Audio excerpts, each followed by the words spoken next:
Good morning এবং good morning. Ranen Tanushree ব্লকে আপনাদের সবাইকে স্বাগতম, সুস্বাগতম। আজ শনিবার, আমি বর্ধমানে এসেছিলাম একটা বিশেষ কাজে ঘুরতে। হঠাৎ করে তনুশ্রী আমার বললো যে যাও না, একটু কৃষ্ণকালী মায়ের ওখান থেকে ঘুরে এসো। তাই আমি ওখানে যাচ্ছি, তোমরা সবাই সাথে থাকো, সঙ্গে থাকো আর দেখতে থাকো। আমি ওখানে যাই, তারপরে ওখানে বাদ বাকিটা ভিডিও করে তোমাদের দেখাবো।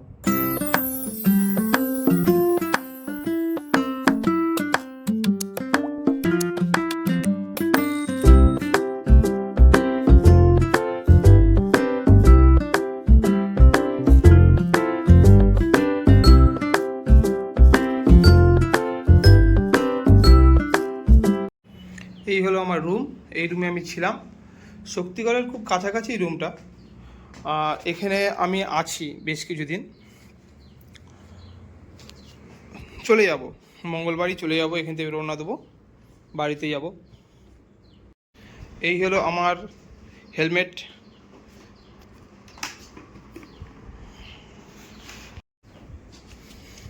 বাইকের চাবিটাই নিতে ভুলে যাচ্ছিলাম। জলের বোতল, আর এই হলো আমার শালার দেওয়া ব্যাগ। নিলাম, চললাম।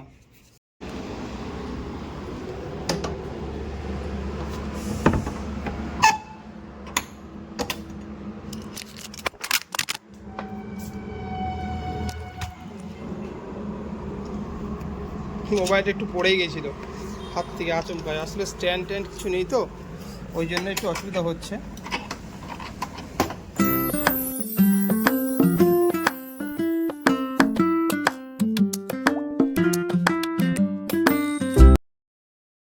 আমি ছিলাম অনেকটা উঁচু বিল্ডিংয়ের উপর, তা সেখান থেকেই লাফছি আমি।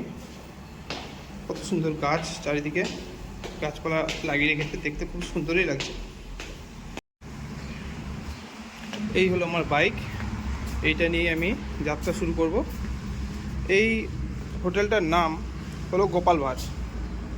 আমি যখনই শক্তিগড়ের দিকে আসি বা মেমোরির দিকে আসি, আমি এই হোটেলটাতেই থাকি।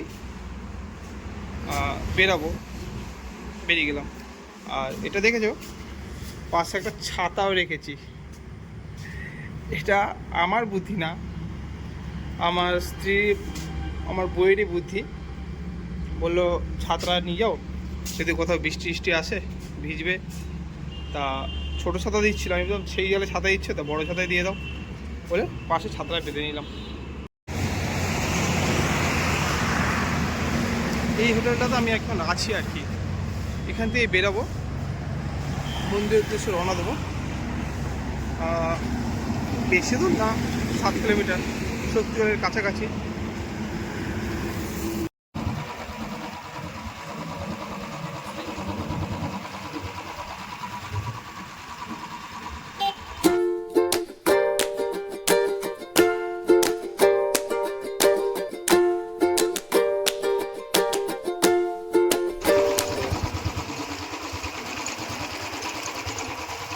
একটা গ্রামের রাস্তা, ভেতরের দিকে রাস্তাটা ঢুকে গেছে, সেই রাস্তা দিয়ে আমি যাচ্ছি। কথাটা যদি শুনতে স্পষ্ট হয় তাহলে আমি খুবই দুঃখিত, কারণ আমার কাছে না আছে কোনো মাইক্রোফোন, না আছে কোনো স্ট্যান্ড, না মোবাইল হোল্ডার। সেহেতু ম্যাপও দেখতে হচ্ছে হাঁটতে হাঁটতে, আর বাইক চালাতেও হচ্ছে এক হাতে।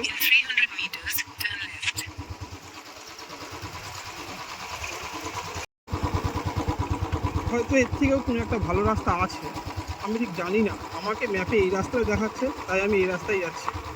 তবে আমি আশা করছি এর থেকে কোনো ভালো রাস্তা অবশ্যই আছে, যেটাই আপনারা আসতে পারবেন এবং সুন্দরভাবে যেতে পারবেন। রাস্তা খুব একটা খারাপ না, তবে কিছুটা খারাপ, কোথাও একটু ইট টিট উঠে আছে, একটু ভাঙাচোরা আছে, এই আর কি, এছাড়া কিছুই না রাস্তা।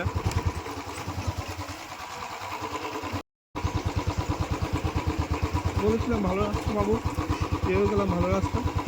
কিন্তু সামনে একটা রেলওয়ে স্টেশনও আছে, কোথাকার ট্রেনটা যাচ্ছে বলতে হবে না, তবে গিয়ে দেখতে হবে।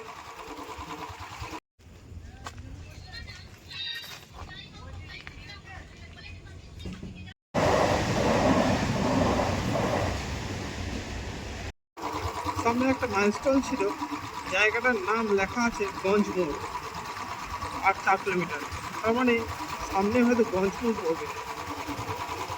মায়ের মন্দিরে যাওয়ার পথে একটি মহাদেব মন্দির পড়লো, দেখতে পেলাম রাস্তায়, খুবই সুন্দর লাগছে। জানি না এটা কোথায়, ঢুকে গেলাম মন্দিরে, জানি না কে কি বলবে না বলবে।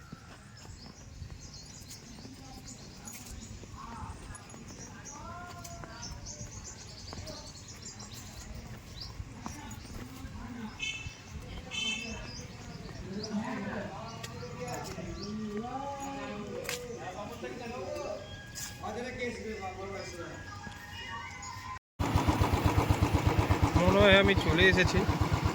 রাস্তার ধারে প্রচুর অসংখ্য দোকান পড়েছে।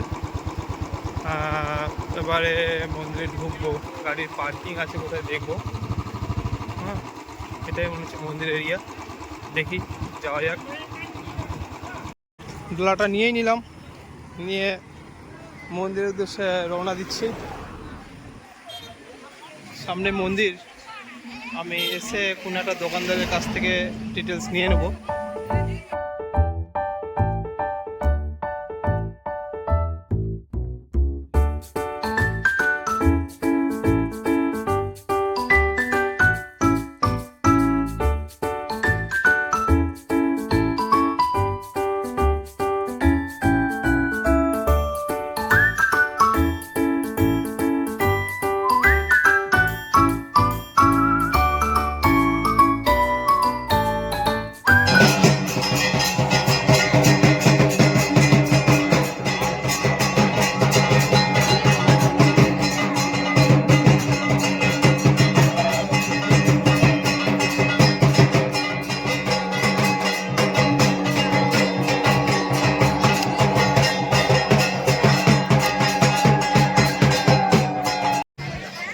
অসংখ্য মানুষের সমাগম এখানে, এত প্রচণ্ড হারে ভিড় হচ্ছে। মায়ের মন্দিরে সবাই এসছে এবং দর্শনের জন্য, সবাই নিজের মনস্কামনা পূরণের জন্য, সমস্ত কিছু।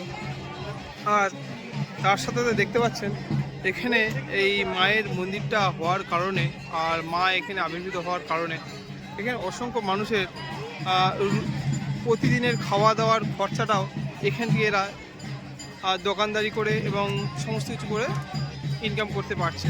সত্যি এটাই খুব ভালো লাগে যে সত্যি মা কারোর পেটের ভাত জোগানোর ক্ষমতাও রাখে, আর সবাইকে সুন্দরভাবে এবং ভালোভাবে সুস্থভাবে রাখার ক্ষমতাও রাখে। দেখতে পাচ্ছেন লাইনে আছি, মন্দিরের উদ্দেশ্যে রওনা দিচ্ছি। লাইন শুরু হয়ে গেছে, পূজা শেষও হয়ে গেছে।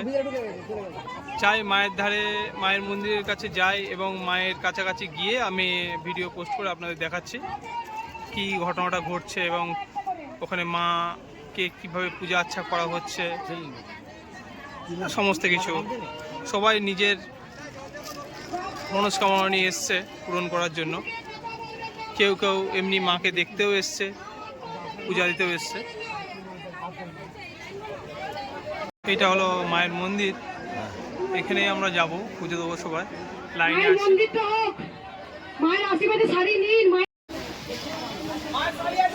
মায়ের মন্দিরে চলে এলাম।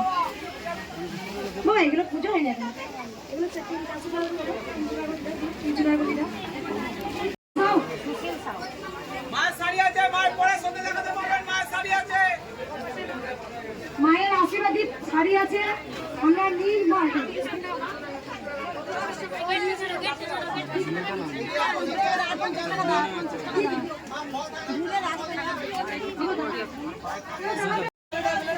খেতে বসে বললাম।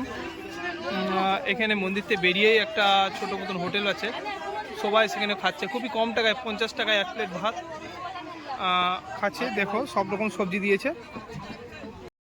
পায়ের তলাটা এতটাই কালো হয়ে গেছে যে বুটটা পরলে বুটটা নোংরা হয়ে যাবে। মানে ছাই নাকি কয়লার গুঁড়ো টুড়ো দিয়েছিল, তা একটা পুকুর দেখে পা ধুয়ে তবে বুটটা পরবে। রাস্তা প্রচণ্ড গরম, হাঁটার মতন না। ঠিক আছে যাই, এখানে কোনো পুকুর নেই পা ধোয়ার মতন, একটু অল্প একটু অল্প করে একটা জল পেলাম একটা মাঠেতে, ভাবলাম এখানে পাটা ধুয়ে নিই, তাহলে বুটটা পরতে পারবো আর কি।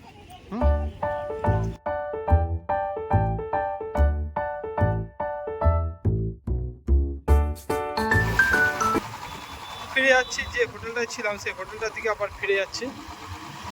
এসে গেলাম রুমে। অনেক ঘোরাঘুরি হলো, যদি কালকের সময় পাই আরও একটা নতুন জায়গায় যাব, আপনারা সাথে থাকবেন, দেখবেন, আনন্দ উপভোগ করবেন, আর আমি যেন এইভাবে আপনাদের সাথে সবসময় থাকতে পারি।